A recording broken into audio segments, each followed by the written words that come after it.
Hi friends, ఈరోజు నేనైతే carrot, beetroot, కీరా, దోసకాయ, ఉల్లిపాయ, టమాటా, నిమ్మరసం కలిపి ఇవన్నీ తినబోతున్నాను ఫ్రెండ్స్. చూడండి ఒకసారి. మిక్సింగ్ ఫ్రూట్స్ అన్నీ కలుపుకొని తినడం మంచిదే, కానీ వీటిని ఒకేసారి కలిపి తినడంపై కొన్ని ముఖ్యమైన విషయాలు మీరు తెలుసుకోవాలి. అవి ఏంటో ఇప్పుడు మనం చూద్దాం ఫ్రెండ్స్. వేరు రకాల ఆహారాలను, ఫలాలను, కూరగాయలను, ఉల్లిపాయలను లాంటివి కలిపి తినడం వల్ల కొందరికి గ్యాస్ లేదా అలసట వంటి వచ్చే అవకాశాలు ఉంటాయి. కాబట్టి దాన్ని కూడా మీరు చూసుకోవాలి.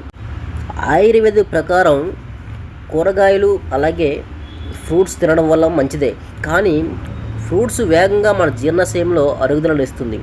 అలాగే కూరగాయలు అంత వేగంగా మన జీర్ణాశయానికి అరుగుదలను ఇవ్వదు. దానివల్ల చాలా ఒత్తిడిని మన జీర్ణాశయంలో పెడుతుంది.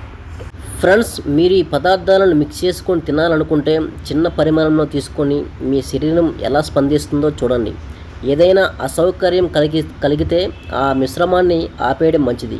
కాబట్టి ఫ్రెండ్స్, ఈ వీడియో మీకు నచ్చినట్టయితే లైక్ చేయండి, షేర్ చేయండి, కామెంట్ చేయండి. నెక్స్ట్ వీడియో కోసం అయితే మన ఛానల్ అయితే సబ్స్క్రైబ్ చేసుకోండి ఫ్రెండ్స్.